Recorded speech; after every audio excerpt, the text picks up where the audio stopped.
A outra coisa é que alguém tem que começar. E esse trabalho, esse estudo que o senhor fala que é preciso ter responsabilidade para fazer, isso leva tempo, leva dinheiro, leva a questão política, uma discussão ampla com a sociedade, é claro. Mas alguém tem que meter a mão nessa cumbuca, ou nós vamos passar o tempo inteiro passando 20 minutos naquele engarrafamento que fica ali embaixo da Constantino Neri, em toda a extensão naquelas passagens de nível que tem na Constantino, que a gente tem engarrafamento o tempo inteiro, todo dia, mesmo agora que é feriado. Né? Marco, primeiro vamos... Eu vou já responder o Cláudio, eu não esqueci não. Eu acho que primeiro vamos entender algumas coisas. Esse custo nós já tivemos. Esse Estado gastou para fazer um projeto de monotrilho, esse Estado começou a executar um projeto de monotrilho. E parou por quê? Porque foi provado judicialmente que não existia viabilidade econômico-financeira. Que a tarifa que eles sinalizavam não era capaz de bancar o custo da obra e a manutenção da atividade. E nós estamos falando de algo que seria executado pelo governo do Estado, que tem um orçamento mais de 3 vezes maior do que o da Prefeitura. Então, já teve um debate sobre isso, a gente está esquecendo, no período da Copa com o monotrilho, né, que era um modal ali suspenso e tudo mais. Mas eu acho que a gente tem que sentar, cara, fazer conta, debater, ouvir especialistas, conversar.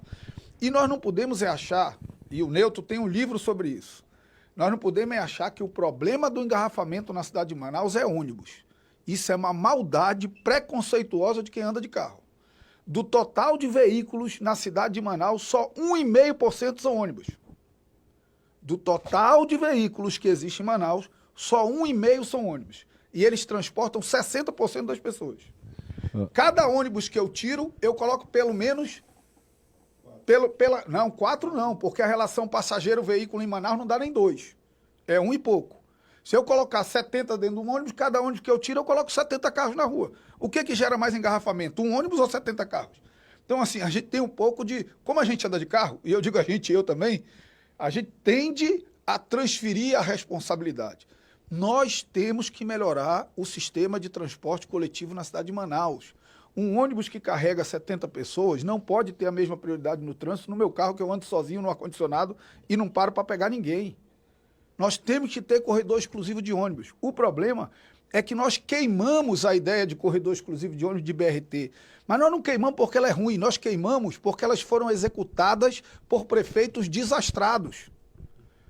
O Alfredo, que inaugurou o Expresso antes de ter a quantidade de ônibus suficiente, porque ia ser ministro e não queria deixar para o outro inaugurar, e o Arthur, que chamou de BRT uma faixa que ele pintou, colocou só um pedacinho dos ônibus para dentro, deixou a maioria dos ônibus da direita, não resolveu o problema do ônibus e colapsou o transporte individual.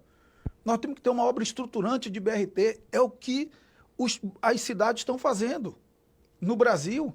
Então você tem corredor exclusivo de ônibus, alguns corredores na cidade de Manaus já estão consolidados. Quase ninguém invade o corredor da Noel Nutras. Quase ninguém invade o corredor lá da Max Teixeira. Ali na Constantina é um pouco mais complicado. Por quê? Porque a via é muito estreita. Aí você tem via estreita, estacionamento irregular do lado direito, é óbvio que as pessoas vão se indignar com o corredor. Para isso nós precisamos captar recursos, fazer obra de infraestrutura.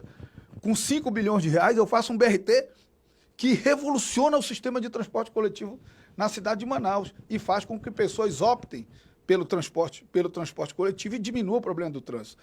E tem coisas que são profiláticas também que nós temos que fazer no trânsito.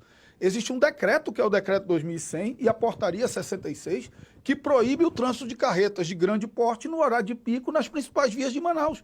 E ninguém cumpre.